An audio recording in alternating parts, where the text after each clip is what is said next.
Vamos a pasar ahora a nuestra querida mesa de los periodistas con Manuel Hernández Borboya y con Temoris Greco, el joven Temoris, que lo vemos, mira nada más ahí, este chamaco, y Manuel Hernández Borboya. Hoy no nos va a poder acompañar Alejandro Almazán, pero sí lo hará el día de mañana. Mañana le aviso, tenemos una entrevista con Manuel Hernández Borboya en el programa Perspectivas. Vamos a entrevistarlo acerca de que pues ya nació el bebé, ya nació su libro, así que pues mañana tendremos una entrevista con Alejandro Almazán. Así que y hoy anda pues muy carrereado con el tema de su libro, así que no nos puede acompañar hoy, pero ya están aquí precisamente Manuel Hernández Borboya y Temoris Greco. Manuel, Temoris, muy buenos días. Hola, buen día, ¿cómo están? Hola, ya me había asustado de que iba a ser yo entrevistado y no sabía, pero ya después vi que, que va a ser Almazán. Ah, dije que ibas a ser tú. Sí. Perdón, ahí me confundí. Pues Manuel, aprovechando, precisamente ahorita estábamos hablando pues de este caso de Genaro García Luna. Entonces, bueno, decía el presidente López Obrador, pues un pago por evento, ¿no? Es como un pago por evento. Les decía yo a los periodistas, ustedes siéntense en su butaca, que esto se va a poner bueno. Y bueno, parte de los temas es, pues, entre lo que puede ser el show mediático, pero lo que sí se puede traducir en algo que sea relevante, uno, en términos mediáticos para la sociedad, en términos informativos, y dos, pues este sueño podemos tener millones de mexicanos, que la información que se arroje de ahí, pues pueda devenir en un emplazamiento, en que se abra una investigación judicial contra funcionarios o exfuncionarios de administraciones pasadas, sea de la de Enrique Peña Nieto o de Felipe Calderón. ¿Qué decía al respecto? ¿Qué te genera, qué te provoca lo que se está viendo del caso de Genaro García Luna? Pues a mí me parece que es como la segunda temporada de la serie del juicio contra el Chapo Guzmán, aunque esta segunda temporada en el juicio contra García Luna me parece mucho más trascendente por los hilos políticos que toca. Y arrancó pues simpaticón el juicio con este testimonio de Sergio Villarreal el Grande, quien fuera uno de los jefes de sicarios del cártel de los Beltrán Leiva, en el que ahí desglosa mucho de pues cómo eran los tratos con García Luna. Hablaba de que más o menos le pagaban 1.5 millones de dólares al mes en sobornos. Algunos de esos encuentros comenzaban en el estacionamiento de Perisur, el centro comercial del sur de la Ciudad de México, y pues ahí va desglosando el tipo de relaciones y de tratos que hacía García Luna, ¿no? Obviamente la defensa del exsecretario de Seguridad de Felipe Calderón, pues ha tratado de deslegitimar los dichos del capo, diciendo que como es un narcotraficante, ¿cómo se le puede creer? Pues yo diría pues que ¿cómo se le puede creer también a García Luna, ¿no? Que son de la misma calaña. Entonces, pues más bien queda como en el terreno anecdótico, y de alguna manera los fiscales que están llevando el caso en contra de García Luna, pues están tratando de poner estos testimonios o estos testigos para tratar de influir en el jurado, que estaba leyendo que si no es por decisión unánime, no se puede condenar a García Luna, ¿no? Entonces, pues me parece que empezó picosón. Hay otra anécdota que también llama mucho la atención, de cómo cuando detienen al rey Zambada, el hermano del Mayo Zambada, en 2008, varios de los sicarios del cártel de los Beltrán Leiva fueron disfrazados de agentes federales de la SIEDO para ir a detener a el rey Zambada, ¿no? Es decir, hasta de policías lo hacían los sicarios del cártel de los Beltrán Leiva, y después hubo ahí una ruptura con el gobierno de Felipe Calderón, y en general en el cártel de los Beltrán Leiva lo que acusan o han acusado ya desde hace muchos años, con testimonios como el de la Barbie, que ya se han hecho públicos desde hace ya pues un buen rato, es que a final de cuentas el gobierno de Felipe Calderón y Genaro García Luna lo que hicieron fue favorecer la expansión territorial del cártel de Sinaloa y de hecho pues por ahí hasta un mapa presentó el Grande de cómo pues la presencia territorial del cártel de Sinaloa estaba muy acotada en el noroeste de México y que a partir de la docena trágica panista, los sexenios de Vicente Fox y de Felipe Calderón, pues la expansión territorial del cártel de Sinaloa prácticamente abarcó todo el país. Entonces, de alguna manera, pues esto va delineando lo que se había comentado ya desde hace muchos años, de que la guerra contra el narcotráfico iniciada por Calderón y García Luna, su gendarme, en realidad fue un proyecto para entregar el país al cártel de Sinaloa, quitarle del camino a otros cárteles rivales como en su momento fueron los Zetas, el cártel del Golfo, o tratar de quitárselos, ¿no? Porque ahí siguen varias facciones del cártel del Golfo, sobre todo operando todavía en el país.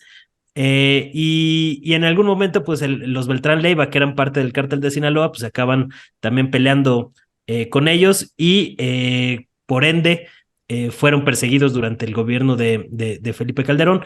Entonces, pues todo esto, si bien queda más en lo anecdótico, pues te va delineando mucho de quién era realmente Genaro García Luna, cómo operaba, cómo es que se realizaban los sobornos, cómo se entregaban, hasta los billetes, el monto de los billetes estaban explicando que pues, si eran funcionarios ahí de medio pelo, pues eran en billetes de $20, si eran de funcionarios de más alto nivel, pues hasta de 100 y que incluso pues hubo un soborno en el que ni siquiera alcanzaba una camioneta para meter todas las maletas llenas de dinero que se le entregaron a García Luna, Cárdenas Palomino y sus huestes, ¿no?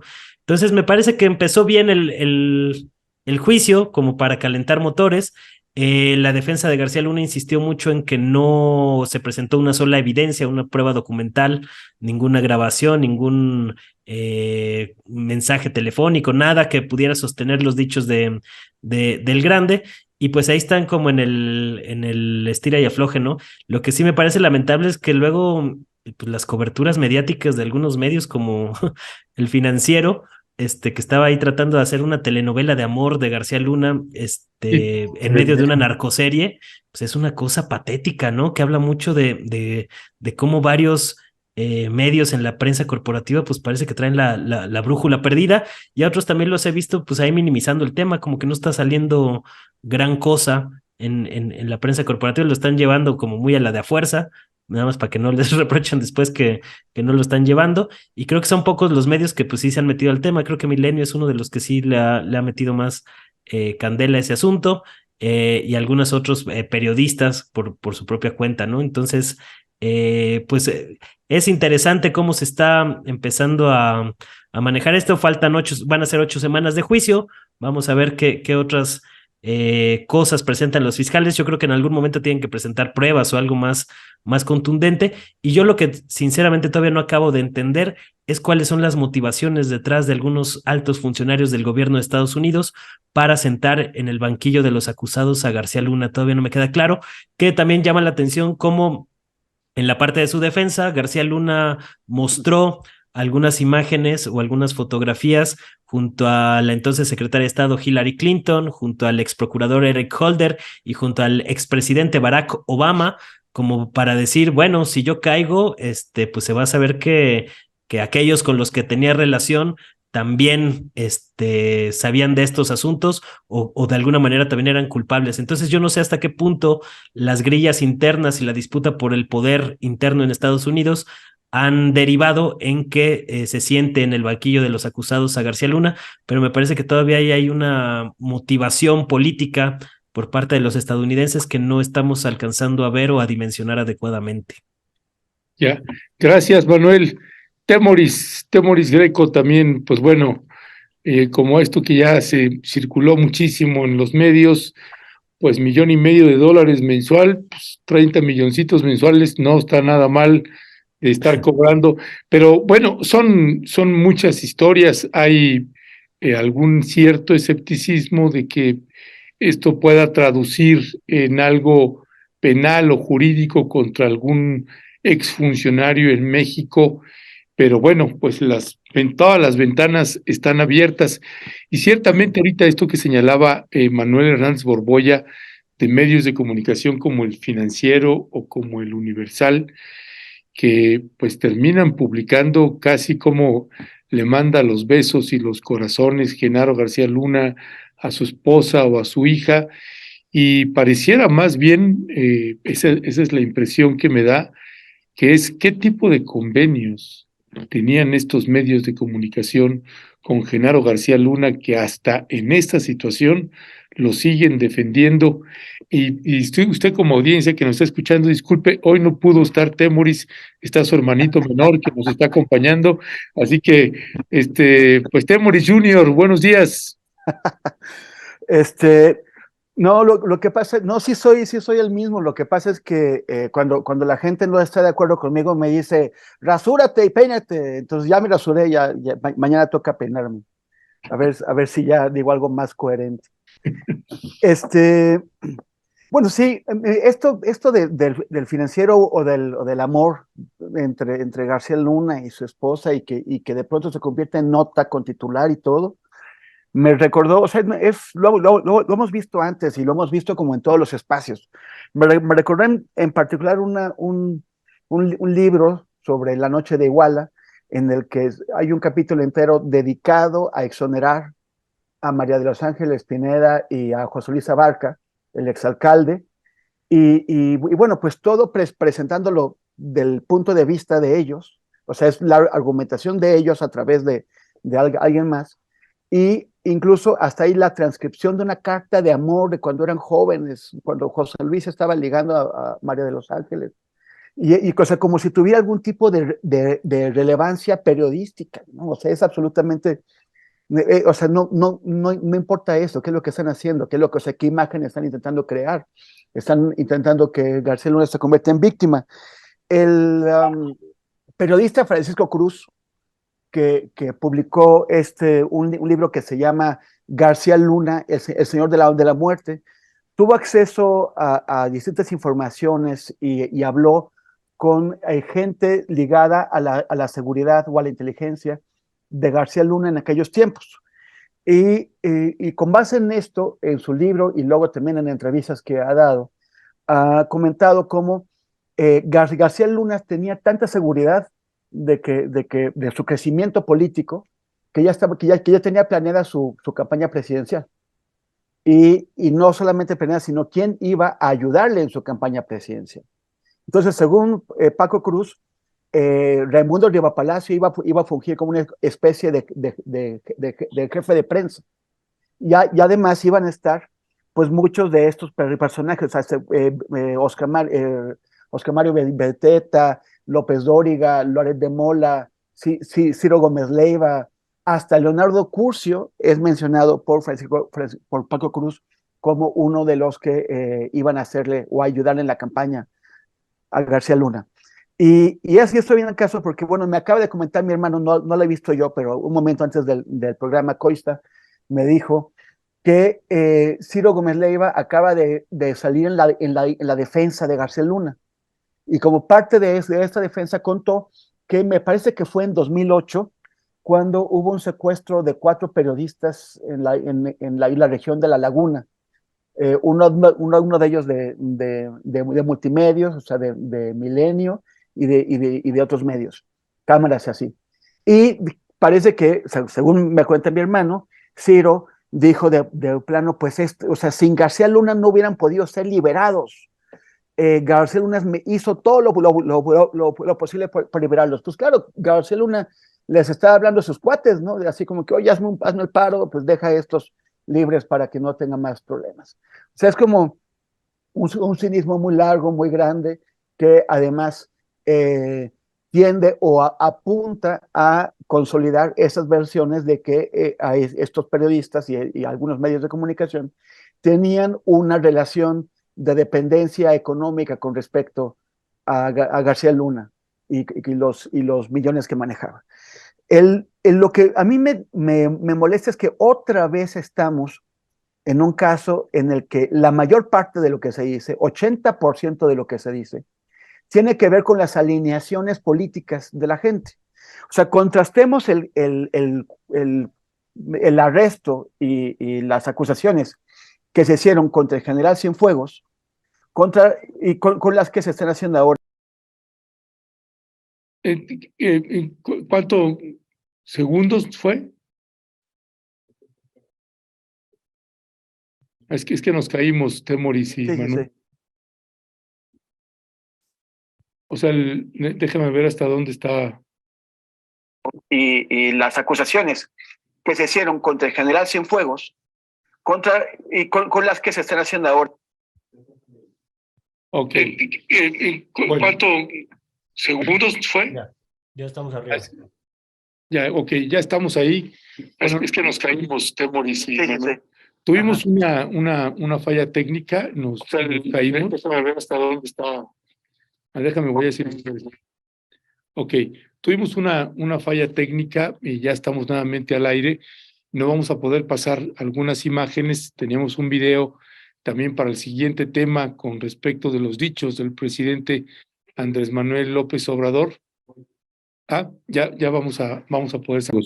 Sí, lo que está intentando hacer era comparar las actitudes que hubo cuando fue el arresto de general Cienfuegos y ahora con las que hay con García Luna. Cuando arrestaron a Cienfuegos, hubo un sector de gente que automáticamente descalificó las acusaciones sin conocerlas y dijo que eran una venganza. Y son los que ahora quieren validar las acusaciones contra García Luna, también sin conocerlas, porque apenas es el principio del juicio. Y de la misma forma, cuando el arresto de Cienfuegos, hubo otro sector que automáticamente dio por buenas todas las acusaciones contra Cienfuegos y que ahora están diciendo que no se están presentando pruebas, aunque el juicio apenas comienza, o sea, todavía no sabemos cuál es qué tanto va a introducir la fiscalía. Vemos, o sea, un esfuerzo por descalificar el juicio de un lado o por darlo por válido por completo por el otro. Y eso lo vamos a estar viendo más y más y más y más en cuanto más nos acerquemos a las elecciones presidenciales. No puede ser que todas nuestras visiones de las cosas tengan que ver con una intención política, ni siquiera con una interpretación política, con una intención política. O sea, tenemos que valorar lo que se está presentando en el juicio a García Luna, como debimos haberlo hecho si se hubiera hecho el juicio contra Cienfuegos, sobre sus propios méritos, no porque pensamos o imaginamos o suponemos que beneficia a tal o cual sector político. Pero ahora vemos a los medios de comunicación, a muchos comentaristas, ¿no? Adelantando estas opiniones sobre el caso de la fiscalía contra García Luna, cuando en realidad no sabemos nada. Sí sabemos que no va a ser un juicio fácil. Sabemos lo que dijo el Grande y que el Grande pues no aportó evidencias, no sabemos, o sea, son más de 70 testigos los que van a presentar. El juez Kogan acaba de desestimar al segundo testigo, a Tirso Martínez, porque la defensa dijo, bueno, ese señor era un criminal en los 90 y las acusaciones contra García Luna son a partir de 2001. Entonces el juez Kogan dijo que él no quería rumores y que ya no va a permitir que este señor sea presente ante el jurado. Pero bueno, apenas estamos viendo los pininos, o el inicio, los primeros llegues, los primeros trancazos del juicio, cuando, como sabemos, los contrincantes se están midiendo y están apenas preparando su estrategia. Y entonces falta mucho. Y la cuestión es también preguntarnos qué consecuencias va a tener este juicio en México. ¿Por qué el juicio que hubo contra el Chapo, en donde se hicieron acusaciones contra figuras de México, contra funcionarios, no condujo o no generó la apertura de investigaciones y de procesos en México contra esa gente que había sido exhibida en Estados Unidos? Por ejemplo, García Luna. García Luna fue totalmente expuesto en Estados Unidos y sin embargo aquí no se abrió un proceso serio contra él. Entonces la cuestión es, ¿este juicio permitirá que sí se abran ahora, que sí la Fiscalía General de la República diga, mira esta evidencia que se está presentando contra tal persona, que pueden ser sí Calderón o Fox, pero también muchos otros funcionarios de alto nivel de su entorno, o incluso figuras que no eran funcionarios, pero que ayudaron, por ejemplo, a que lavara el dinero. Porque todo ese dinero que manejó García Luna tuvo un recorrido y un destino. Y hubo gente, instituciones financieras y figuras concretas adentro de esas instituciones financieras que le ayudaron a lavar y a esconder ese dinero. El mismo dinero que está reclamando ahora el gobierno de México. ¿Cómo logró García Luna colocar ese dinero en un lugar que él pensó que era seguro? Hay una serie de complicidades y aquí tiene que pasar algo, pero el problema es que como sabemos, la Fiscalía General de la República está encabezada por un señor que hace cualquier cosa por sus caprichos y sus berrinches y sus venganzas personales, pero no para cumplir con la encomienda que le ha dado el pueblo de México. Así es, mi querido Temoris. Pues más allá, Manuel, de que quieres, si tienes algo más que quieras añadir, sino para poder pasar con el siguiente tema. Pues no, pues que hace falta ver qué va a pasar en las próximas semanas, pero que pues apenas está arrancando el juicio. Yo creo que no hay que hacer muy altas expectativas, pero pues vamos a ver qué sale, ¿no? Yo creo que un par de cosas divertidas sí pueden salir por ahí. Pues sí, en los relatos que he tenido oportunidad de leer, así de varios colegas periodistas que están allá cubriendo pues el juicio contra Genaro García Luna, pues parece ser que va el primer día, se lo dieron a la Defensoría, que en la exposición, el defensor de oficio que lleva el caso de Genaro García Luna, pues hizo una exposición de 33 minutos, mientras que el fiscal fue solo de 15 minutos, y parece ser que fue mucho más contundente el defensor que el fiscal. Pero el día de ayer ya la narración fue otra, y ya la percepción que había de muchos colegas es que el defensor se frustró, se desesperó, y no necesariamente quedó bien parado a la hora de querer descolocar las declaraciones del grande. Así que el día de ayer se lo dieron a la fiscalía. Así que digamos que el score, según así lo que uno alcanza a leer en los relatos, pues van 1-1, ya veremos en qué termina eso. Hace un rato que entrevistaba a Juan Alberto Zedillo, decía, en esos casos por narcotráfico, si no tiene pruebas duras, va a ser difícil, pero la falsedad de declaraciones es fundamental, y de eso difícilmente se va a librar Genaro García Luna, de que tiene falsedad de declaración, y en los Estados Unidos es tan penado o más, decía Juan Alberto Zedillo, que ser narcotraficante, la falsedad de declaraciones, y más cuando se habla de funcionarios públicos en materia de seguridad. Oye, imagínate si fuera así en México, estarían todos en el bote. Sí, no, pues ya tendríamos todos los gabinetes nuevos ahí. Oye, pues pasando al siguiente tema, y esta propuesta que nos hacía Manuel Hernández Borboya de pues este asunto que el presidente López Obrador lo ha estado señalando. Hace 2 días hizo una exposición que me pareció, pues si bien la gente puede decir, no, pues es que eso ya lo había dicho, no, a la hora de componer algunos elementos de esta batalla que ha tenido el presidente Andrés Manuel López Obrador durante su administración, de regresarle la rectoría al Estado en materia de la soberanía energética, y que, bueno, muchos consideraban que levantar a Pemex pues era como querer levantar a Lázaro, pero pues en lo que toca a las gasolinas, pues parece ser que se está logrando el objetivo. El presidente hizo una exposición donde fundamenta cómo es que llegamos a lo que llegamos en materia de gasolinas y a dónde vamos a llegar este mismo año 2023. Vamos a escuchar, presidente López Obrador, en su exposición, y regresamos contigo, Manuel. Amigas, amigos, que yo me metiera a otros temas, incluso relacionados con García Luna, pero si nosotros no hubiésemos empezado con exploraciones de campos nuevos, ahora estaríamos importando petróleo crudo o dependiendo más de las gasolinas de importación. Entonces, oportunamente invertimos en exploración y estos campos nuevos nos están significando 514,000 barriles diarios, que es lo que nos está compensando esta caída. Les hablaba de 3,400,000 en el 2004, 14 años, aquí llegamos, 1,823,000.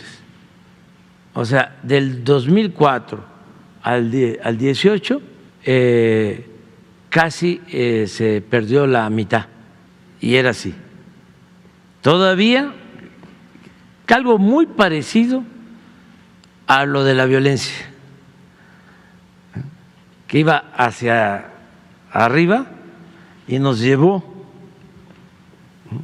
así recibimos, noviembre del 18, 1,702,000, sí, la mitad de lo que se extraía en 2004. Todavía aquí, ¿ya?, bajó más, aquí ya subió muy poquito, pero se mantuvo. Aquí ya 21, 1,736,000. 22, 1,764,000. Diciembre cerramos 1,798,000. Y estamos en promedio en enero 1,850. Ya, arriba de esto. Y vamos con los nuevos campos a salir adelante. Esto es lo que el país necesita para no importar. Es lo que requerimos porque ahora este crudo es el que vamos a utilizar en nuestras refinerías para no comprar la gasolina y ser autosuficientes. Por ejemplo, de 1,850,000, pues 340,000 van a la refinería de Dos Bocas y queremos que 1,200,000 a las 6 refinerías que estamos rehabilitando, más la producción de la refinería de Deer Park. Ya con eso vamos a tener para producir nuestras gasolinas y producir el diésel y no depender del extranjero, ser autosuficientes en producción de combustibles. Bueno, digo, esto es Pemex y esto es privado.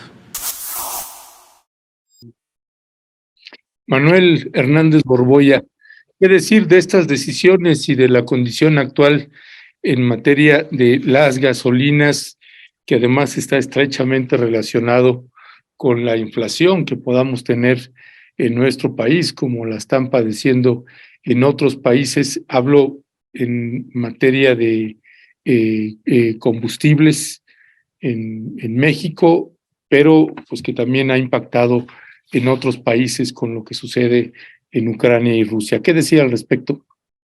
Pues a mí me pareció muy elocuente, muy precisa, con datos duros, la presentación que hizo López Obrador, y también me llamó la atención, digo, ya no sorprende a estas alturas, pero pues que prácticamente no salió nada al día siguiente tampoco en los medios, ¿no? Ni ese mismo día salió muy poco sobre el tema, y me parece algo realmente notable, pues todo el apartado de la política energética del actual gobierno, y que una cosa tan brutal como era el desfalco a Pemex y la Comisión Federal de Electricidad, pero sobre todo Pemex, pues cómo han logrado revertir el escenario que parecía una cosa realmente difícil y de remontar en tan solo 4 años, ¿no? O sea, esa gráfica que presentaron de los campos maduros, cómo fueron declinando, que a final de cuentas era parte del proyecto neoliberal, ¿no? Abandonar las estructuras, las empresas del Estado para justificar la privatización.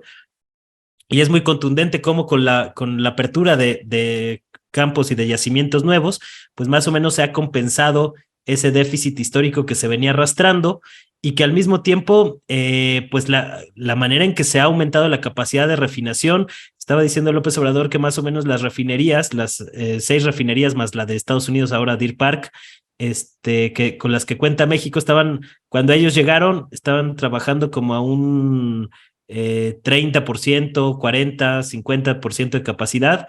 Las han llevado al 60% de capacidad, pero se requiere todavía que trabajen al 80% para poder satisfacer la demanda de gasolina que existe actualmente en México. Este tema de la soberanía energética parece un tema menor, pero pues es algo que se les ha indigestado mucho a los que yo llamo el lobby energético, que han promovido durante mucho tiempo la privatización del sector y demás, precisamente porque permite contener temas como la inflación ante una crisis de los energéticos a nivel mundial como la que se está viviendo. Gran parte de que no se haya disparado más la inflación en México se debe precisamente al manejo que ha habido de la política energética. Entonces sí me parece algo notable la manera en que el actual gobierno pues ha metido o ha echado mucha de la carne al asador en materia de construir una nueva refinería, como el caso de Dos Bocas, rehabilitar las refinerías destartaladas que dejaron los neoliberales, y que esto está permitiendo pues ahí más o menos sortear el tema. Hay también quien dice que apostarle hoy al tema de los combustibles fósiles es apostarle al pasado, y todavía siguen como atrapados en este discurso globalista que realmente lo que busca es justificar la privatización de los recursos, no tanto porque les importa el medio ambiente de una manera auténtica, ¿no? Entonces, quizá esa gente no se ha dado cuenta que pues incluso en los informes de Estados Unidos, que son algunos de la agencia energética de Estados Unidos, pues prevén que hasta el 2050, es decir, casi 30 años, se van fósiles, aunque con una tendencia a la baja, porque se espera que los autos eléctricos vayan ganando terreno, ¿no? Que también por eso está explicando pues la ambición creciente de algunas potencias imperialistas por hacerse los recursos de litio, sobre todo en el contexto de América Latina. Pero bueno, el caso es que me parece un logro notable de la administración de López Obrador esto del tema energético. Ahora no vemos a las calificadoras de riesgo hacer escándalo, bajarle la calificación crediticia a Pemex, en lo que realmente era un ataque pues bastante burdo, bastante evidente al inicio del actual sexenio, que mientras desfondaban, y sobre todo la administración de Enrique Peña Nieto y Emilio Lozoya endeudaron a Pemex a niveles exorbitantes. Ahí no vimos que las calificadoras de riesgo hicieran drama, precisamente porque pues estaban muy contentos el capital financiero transnacional con la apertura del sector energético en México, pero que en cuanto llegó López Obrador con el tema del huachicoleo y demás, se le fueron encima con estos instrumentos coercitivos que son una forma del capital financiero para golpear a los gobiernos que impulsan políticas nacionalistas o populistas, como ellos les llaman, que van en contra de sus intereses monetarios. Entonces, pues me parece un logro notable que no hay que menospreciar, no hay que minimizar, y que hay que comentarlo también, porque así como comentamos las cosas con las que no estamos de acuerdo, como yo comentaba la semana pasada, que estoy bastante molesto de que López Obrador haya decidido no indagar a la fortuna de 87 millones de pesos de Felipe Calderón y Margarita Zavala a través de una red de asociaciones civiles. También hay que comentar las cosas que son positivas y que no aparecen en la prensa corporativa. Es impresionante cómo pues es otra realidad, así como nos están queriendo hacer una telenovela con la narcoserie de García Luna. Pues lo mismo pasa con muchos otros temas que simple y sencillamente no aparecen en las páginas de los grandes diarios mexicanos. Ya, gracias, Manuel. Pues sí, son elementos sustantivos de los que nos parece que se tiene que estar colocando una y otra vez. Temoris Greco, ¿qué decir al respecto? Pues mira, desde los años 70 ocurrió esta petrolización de la economía mexicana, ¿no? Desde que López Portillo dijo que teníamos que aprender a administrar las riquezas, y luego acabamos con una devaluación desastrosa. Uno de los principales efectos de esta petrolización de la economía es que el Estado no les cobra impuestos a los ricos en México, y les baja, o sea, los ricos en México pagan una cantidad irrisoria. En los 90, el ingeniero Eberto Castillo y el ingeniero Cuauhtémoc Cárdenas planteaban lo que está intentando hacer ahora el gobierno, que no vendiéramos petróleo al extranjero, porque lo estábamos mal vendiendo, lo estábamos regalando barato y no estábamos asegurando el futuro energético de México. Y decían, tenemos que conservar el petróleo para el uso de la nación y cobrarles a los ricos lo que tienen que pagar. Bueno, Andrés Manuel parece que está logrando, al menos en el caso de las gasolinas, esto, que es garantizar el consumo interno y poco a poco dejar de exportar al extranjero. Lo que no está haciendo es cobrarles a los ricos lo que tienen que pagar. O sea, lo que sí está haciendo es que les está cobrando por fin, y parece que no a todos, pero a muchos, les está por fin cobrando los bajos impuestos que tienen que pagar. Pero no está poniendo la contribución de las grandes fortunas y de las grandes empresas al nivel de cualquier otro país. México es el país de la OCDE, donde las grandes fortunas contribuyen menos a los ingresos del Estado.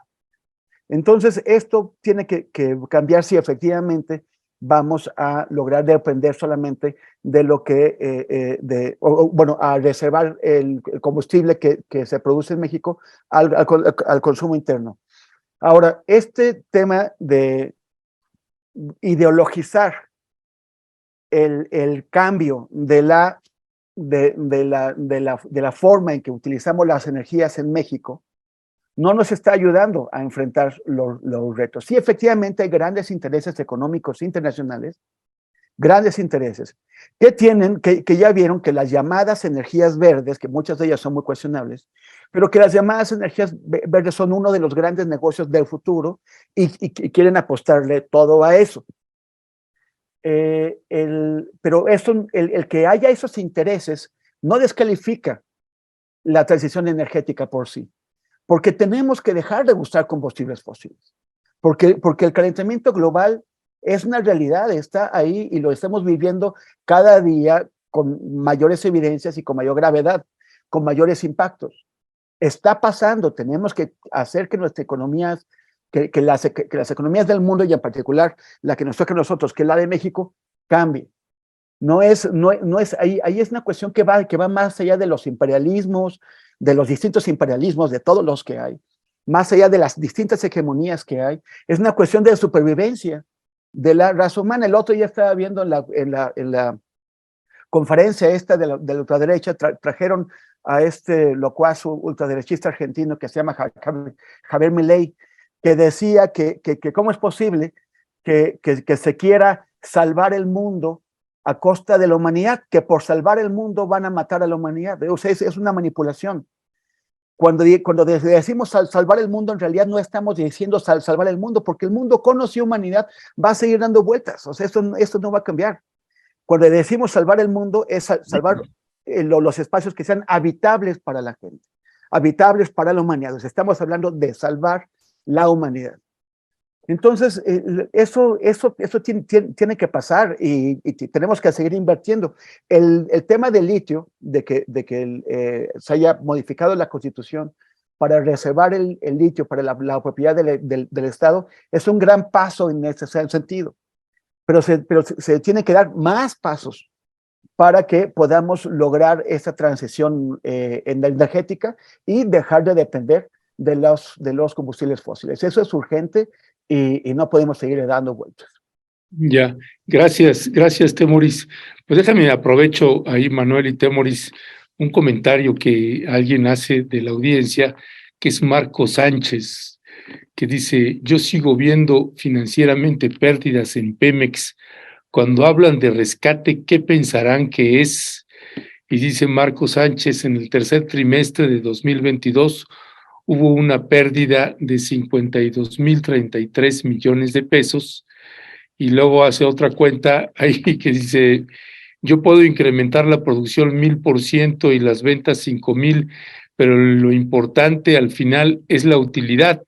Sí, nosotros podemos estar de acuerdo contigo en que lo importante es la utilidad, y la utilidad, cuando tú recibes una empresa en plena bonanza, pues se entiende, pero cuando recibes una empresa en los huesos y prácticamente considerada como imposible de levantar, y entonces dedicas una importante inversión de tus recursos como de gobierno para levantar todas las refinerías y levantar toda una institución como Pemex, así como se está haciendo con las instituciones de salud, pues es otra cosa, porque si tú pones como ejemplo Marco Sánchez, que dices, bueno, pues si hubo en el tercer trimestre de 2022 una pérdida de 52.033 millones de pesos, pues en el 2017 la pérdida era de 280.000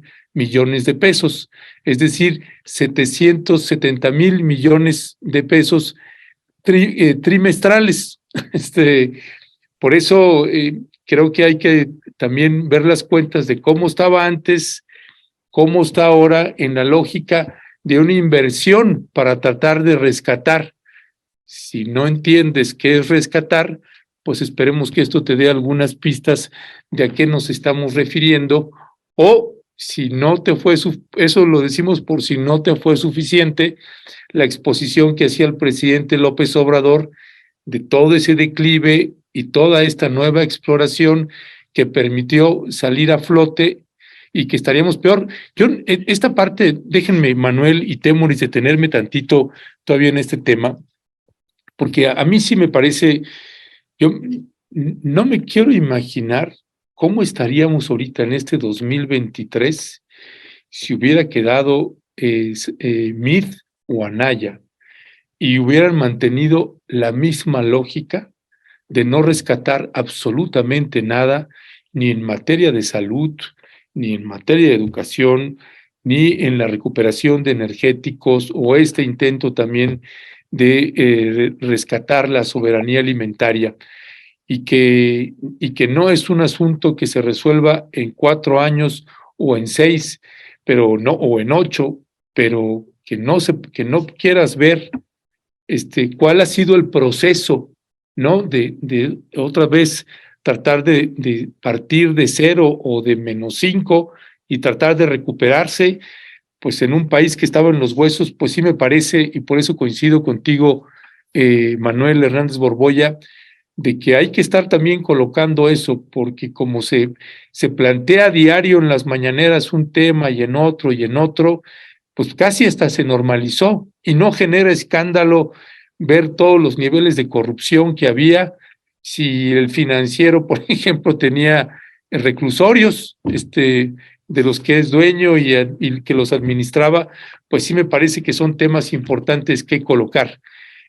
No sé si, bueno, además de lo que estoy comentando, si alguno de los dos quiere comentar algo más al respecto o pasamos al siguiente. Sí, es que no se está dimensionando la recapitalización que está teniendo Petróleos Mexicanos, que es el punto central del rescate. O sea, este tema de las utilidades, pues es la jerga neoliberal que nos habían dicho que era más barato vender petróleo crudo que refinarlo, y toda esta sarta de mentiras y de cuestiones ideológicas que pues en los hechos no se sostienen, y que mucha gente se quedó como con ese chip, ¿no? O sea, yo me acuerdo, digo, para que nos demos una idea del tamaño del desfalco y yo pongo a Pemex como el mayor desfalco en la historia de México, junto con el Fobaproa. No sé cuál sea mayor, porque pues ahí con se el Fobaproa, no lo dejes fuera.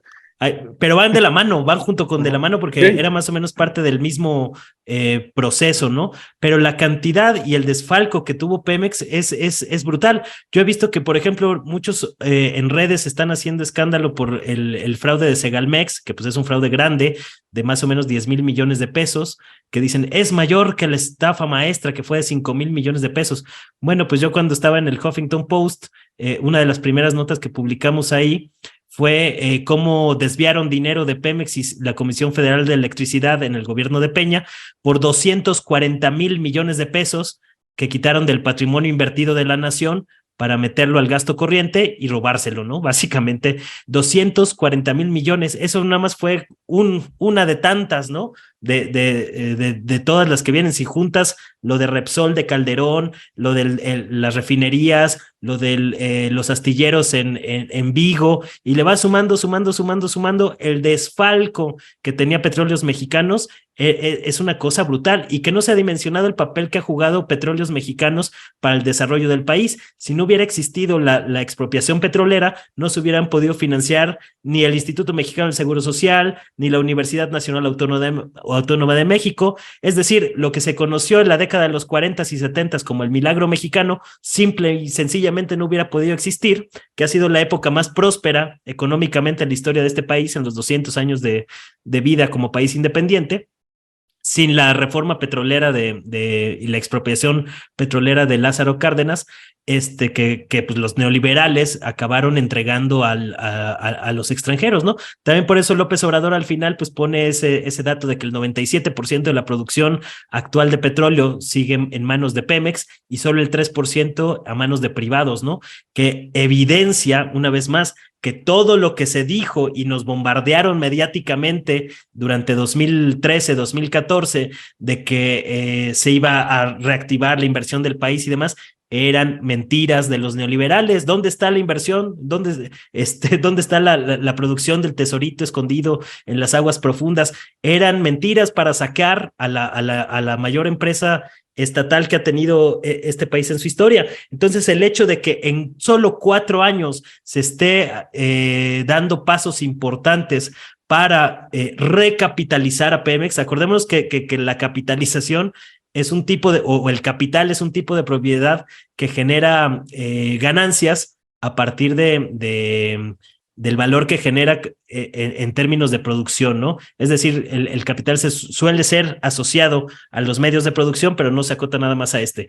Entonces, me parece que es muy importante pues esta recapitalización de Pemex, porque a final de cuentas, ningún proyecto futuro de México va a ser financiable si no eres autosuficiente en una materia tan elemental como es el sector energético. Este tema de la soberanía energética que estaba tan lejos del léxico de los neoliberales, pues es una parte fundamental para poder pensar en el país a futuro, si no estamos completamente en la calle de la amargura, y me parece muy notable lo que se ha hecho en estos 4 años en la administración de López Obrador. Sí, y además colocar esta otra parte de, por ejemplo, durante el sexenio de Felipe Calderón, y que esa es una de las preguntas que se hacían en esta administración actual al inicio del sexenio de López Obrador, pues si el precio del barril llegó a alcanzar durante el sexenio de Felipe Calderón, pues más de 140 de Fox. De Fox y de Calderón, ¿no? Porque en el 2008, por ejemplo, estaba en 128.33 y luego llegó a subir hasta 136 dólares el precio del barril, y que parte de las preguntas que hacía, ¿y dónde está el dinero? ¿Qué se hizo con esa? Que no hay una explicación cabal por parte de la administración. Y así como, pues por eso aprovechaba este comentario de Marco, creo que es Marco Sánchez, porque pues se detienen en tratar de ver lo que no hay, y aunque les hagan unas exposiciones ahí con datos duros, pues simple y llanamente, pues sí, no vemos críticas de las administraciones pasadas y nada más críticas de lo que se intenta hacer acá. Pues algunos mexicanos y mexicanas pues sí lo celebramos, y así como somos críticos también del presidente López Obrador, pues hay unas partes y que me parece que son estructurales para el país, como este intento y este esfuerzo de tratar de rescatar petróleos mexicanos, y que yo tengo que reconocer que he sido bastante escéptico de que se logre rescatar, pues finalmente, y a año y medio de que termine su administración, pues se ve en esta materia, pues sí, un destello en la oscuridad en ese sentido. No sé si vas a comentar algo más al respecto, Temoris. Bueno, sí, nada más que no se puede minimizar la importancia del acceso a la energía para la viabilidad de los países. una manera de dividir a los países del mundo es aquellos que tienen acceso directo a la energía y aquellos que tienen que andar viendo cómo diablos la pepenan, y que obviamente es mucho más cara para ellos. Y en este caso, México se estaba viendo en riesgo de convertirse en un dependiente energético, sobre todo como abandonaron la exploración, pues eso, y bueno, ya, además puede ser una situación crítica las infraestructuras de extracción, pues entonces nos estábamos metiendo realmente en un problema grave. Y también es importante que, aunque tengamos acceso directo a la energía, pues cuál es la mediación que hay en este acceso directo. O sea, pues, si es algo al que la nación tiene la posibilidad de acceder directamente o a través de de una empresa que se dice propietaria de la energía. En España, por ejemplo, ya pagaron en los últimos par de años el costo de haberle entregado el control de la energía a empresas que pueden ser españolas o pueden ser europeas, pero que finalmente cuyo interés primario no es la nación, no es el bienestar de la gente, es la generación de ingresos, y así les ha costado. Sí, y es además, esta parte que a mí me parece estructural y fundamental, Temoris, Manuel, es que en este proceso ha sido la generación de ingresos que hemos tenido como país durante esta administración se ha usado para invertir y volver a levantar estas empresas.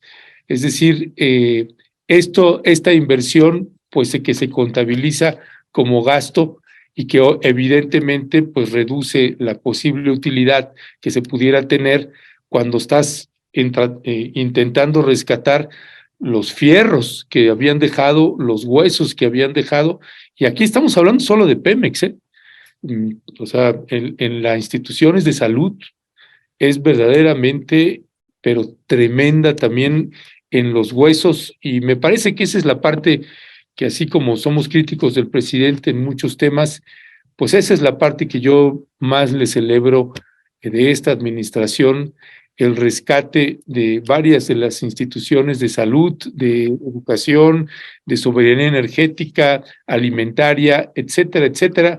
En fin, son temas que finalmente pues sí generan polémica, pero pues el hecho de poder presentar pues datos duros, pues esa es también una parte fundamental para no caer en infodemia.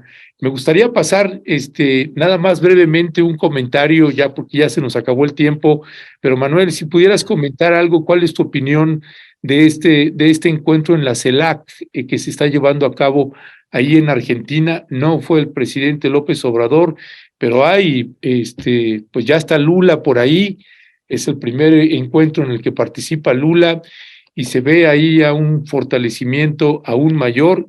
Me hubiera gustado ver también la foto ahí al presidente López Obrador con todos estos mandatarios. Creo que sería un mensaje, y va a ser un mensaje muy poderoso, y están hablando de una nueva moneda para América Latina.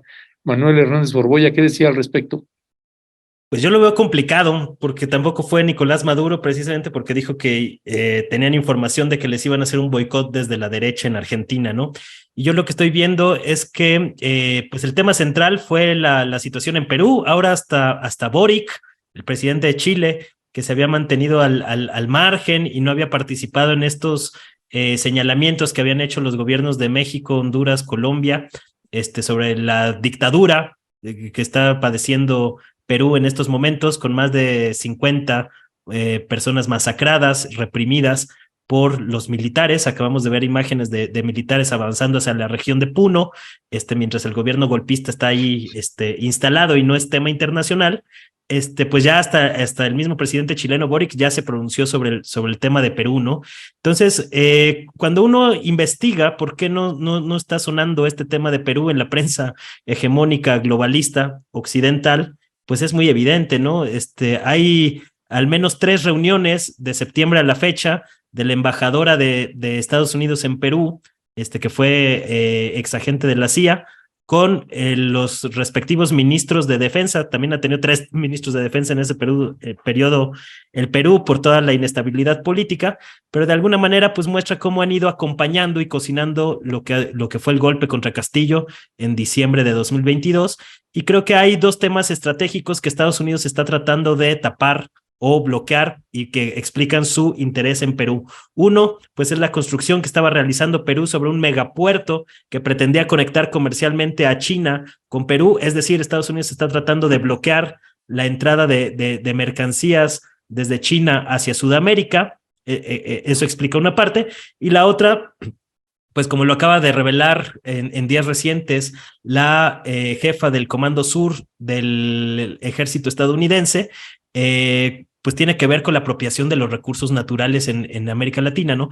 Entonces, esa situación de Perú, que está completamente invisibilizada en la gran prensa hegemónica occidental, creo que se están generando condiciones para que se repita un poco ese escenario en Argentina. O sea, yo veo muy a la derecha latinoamericana, que de alguna manera es aliada del capital financiero internacional y de las potencias hegemónicas occidentales, pues también generando condiciones para que haya un cambio en Argentina. Lo hemos visto con el intento de asesinato de Cristina Fernández, con todo el offer que ha habido en su contra. Recordemos que este año hay elecciones presidenciales en Argentina y veo complicado el panorama. Yo creo que mientras los países latinoamericanos no se sacudan esa hegemonía estadounidense, pues vamos a seguir condenados al subdesarrollo, a los golpes de Estado, a esta inestabilidad política que ha costado mucho esfuerzo y mucho sacrificio, muchas lágrimas a nuestros países, ¿no? Entonces todos esos temas pues se deben de tratar con mayor profundidad en estas cumbres. Me da gusto que cada vez haya más interacción entre los gobiernos progresistas, que pues ahí tratan de sostenerse, pero a final de cuentas, mientras no se generen condiciones para sacudirse esa hegemonía, vamos a seguir padeciendo y vamos a seguir condenados a estar lamentándonos de dictaduras, golpismos y demás durante un buen tiempo más. Entonces, creo que el mensaje que mandó López Obrador en este sentido abona a este clima.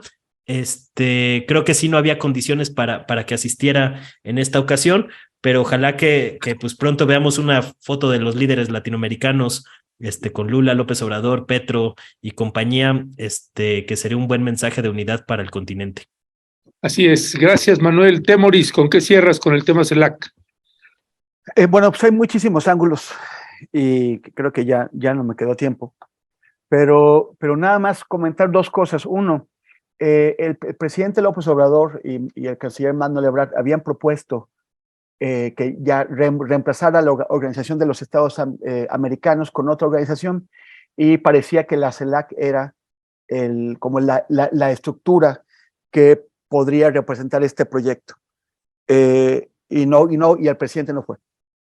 Entonces eso pues me parece que dice bastante sobre hasta dónde llegó la idea. Y lo otro es sobre la moneda. Hay confusión, se cree que se quiere hacer como una especie de euro latinoamericano, ¿no? Sería, no sé, latino o que no, pero no se quiere hacer eso. Tanto Brasil, o sea, imagínate a Brasil con la economía que tiene, ligarse a una economía como la Argentina, que una y otra vez sufre devaluaciones, pues no sería buena idea. La idea no es crear una moneda de uso callejero, de uso corriente por la gente común, sino una moneda de intercambio comercial que pueda reemplazar al dólar. Y yo creo que hacer una moneda digital, no necesitas imprimirla. Pero bueno, eso lo están viendo. A mí me parece que eso quedaría en el ámbito del Mercosur, porque a México no le interesa. El presidente López Obrador ha sido clarísimo en que la vocación económica de México es una mayor integración todavía a la gran economía de la cual somos una colita, un apéndice, que es la economía norteamericana, la economía de Estados Unidos y Canadá con su apéndice mexicano. Eso no suena bonito, no suena, pero pues es el proyecto que han tenido absolutamente todos los gobiernos desde el de Salinas de Gortari. Conectar a México, vincularlo, profundizar esa conexión con la economía de Estados Unidos y Canadá. Entonces, cualquier cosa que quiera hacer México sería pensando en una moneda que pueda reemplazar al dólar, pero Estados Unidos obviamente nunca lo querría hacer. Entonces, para México no tiene gran futuro esa idea. Sí puede tener sentido para una economía sudamericana con centro en Brasil. O sea, ahí no hay duda. En Sudamérica el gigante es Brasil, y todo lo que ocurre en Sudamérica a nivel económico tendrá que pasar por la bolsa de Sao Paulo, que es como están las cosas allá. Pues sí, no, y además, pues bueno, ser precisamente el vecino de los Estados Unidos, pues sí, hace muy complejo que pudiéramos pensar en otra moneda que no sea la nuestra y el dólar. En fin, pues Temoris, te mando un fuerte abrazo, Manuel, un fortísimo abrazo también, y muchas gracias, y ahí seguimos al habla. Abrazote, Manuel, Ernesto. Hasta el próximo miércoles. Y bueno, no sabemos si no sabemos si el próximo miércoles va a estar Temoris o vamos a seguir con su sobrino, con Temoris Jr., pero ahí como quiera le estaremos avisando. Gracias. Hasta luego. Chao, chao. Bye.